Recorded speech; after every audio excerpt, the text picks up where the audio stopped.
What do you make of the rumour and speculation that Oscar had been quite crafty? I mean, there's the old Juan Manuel Fangio thesis that what you want to do is win a race extracting the least tax and toll out of yourself and the car. And that towards the end of the final stint, that Oscar Piastri was being quite deliberate and doing a Lewis Hamilton and Nico Rosberg Abu Dhabi 2016 and almost backing Lando up with a view to induce, if there were a reliability issue to be had there, to kind of bring it about. Fact or fiction, Peter?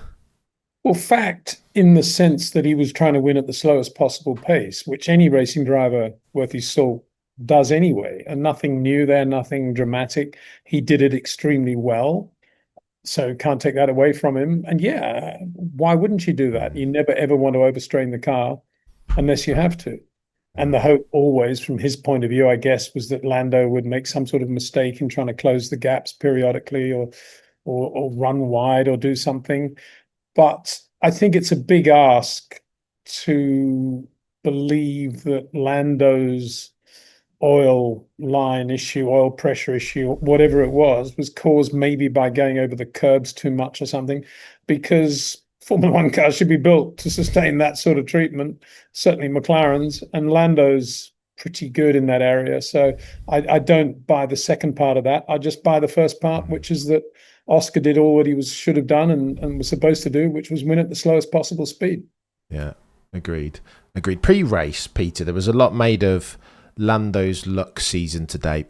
That, I mean, Australia, Oscar had made a mistake in the changeable conditions, that there was the safety car, the timing of it in Miami, similar thing in Imola, and that Lando had been a benefactor of that. The really harsh decision to penalise Oscar because of the, in inverted commas, brake test at the British Grand Prix. And there's a prevailing sentiment that over the course of 24 races, that fortuitous circumstances tend to even themselves out.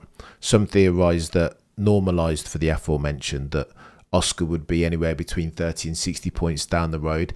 Did we see a form of F1 karmic justice yesterday in that, and Lando finally on the receiving end of some bad luck? You know me, I don't actually believe in luck. So Yeah. there's a cause and a reason for everything that happens in this planet. So I don't buy any of that either. I just think, you look at the situation. If you want to avoid trouble, you drive a trouble-free race from the pole every Grand Prix if you're in a car as good as a McLaren. And if you don't qualify on the pole, you're always going to have issues.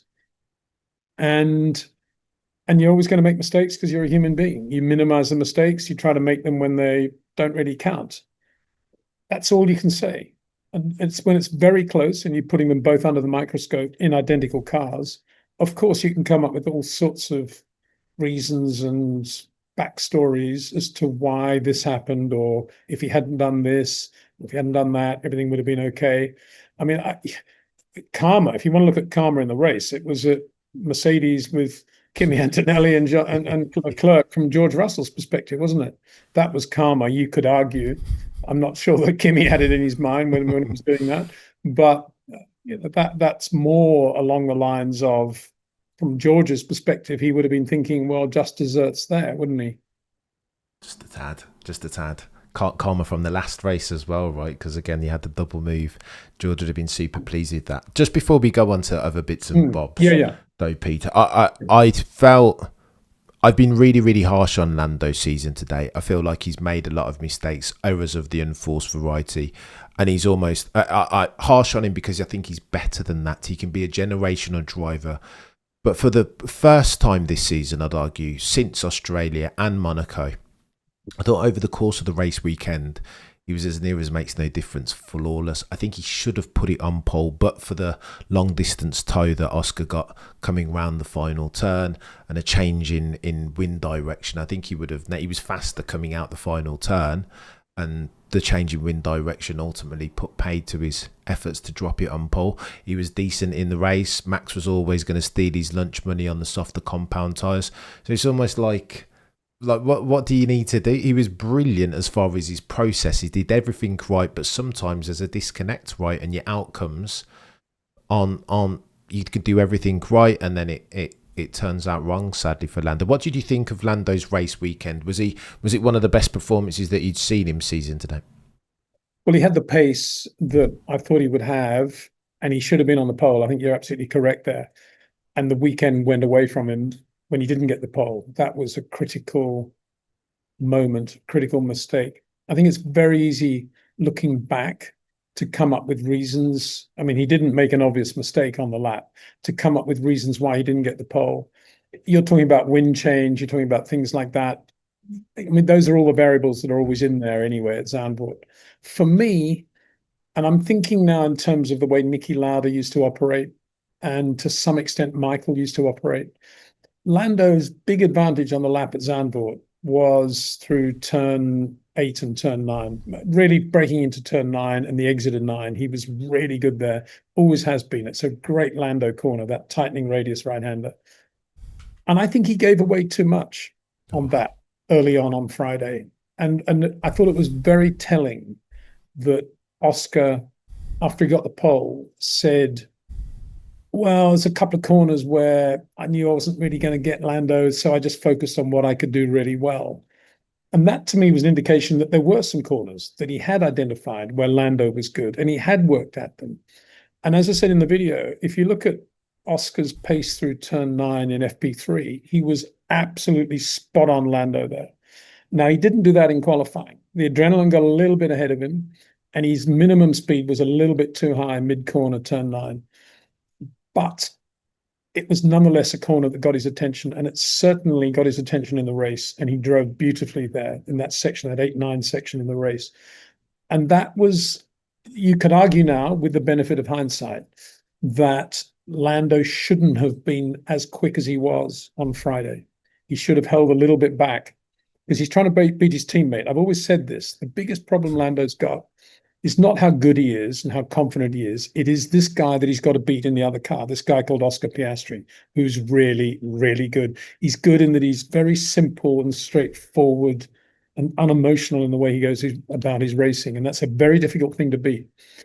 And I think Lando could have just backed away a little bit on Friday and created a few more question marks within the garage, knowing inside that he had the pace to do it and just keeping his powder dry. But he didn't. You know, he was out there. Every time he got out, he was 0.1, 0.2 quicker than Oscar on Friday. And it wasn't until Q1 that Oscar suddenly decided, right, now's the time to go out on a scrub set of softs at the back end of Q1 and just redress the balance, and I'll go quicker now. And from that moment, I think Lando was a bit confused as to what to do next, because he then did his lap in Q2 with the soft tires, and it was a good lap, but it wasn't a lot better than Oscar's, and that was the problem. And I don't think Oscar played that really well. He just did the normal thing. He looked at where Lando was good, and he put his head down in perhaps a way that Lewis Hamilton doesn't these days, because he's a 7 times world champion, or Sebastian Vettel didn't when he was in his last year at Red Bull alongside Ricciardo, because he was a 4 times world champion. They don't look enough at detail like that. But Oscar's still hungry as a dog, and he's looking at where Lando is quicker. And I'm not sure Lando took that into account.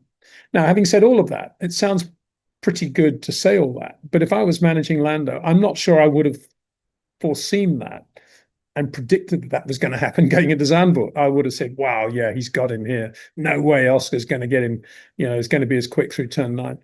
But, it's pretty clear now that had he sandbagged a little bit on Friday, he might have got the pole on Saturday, in my opinion.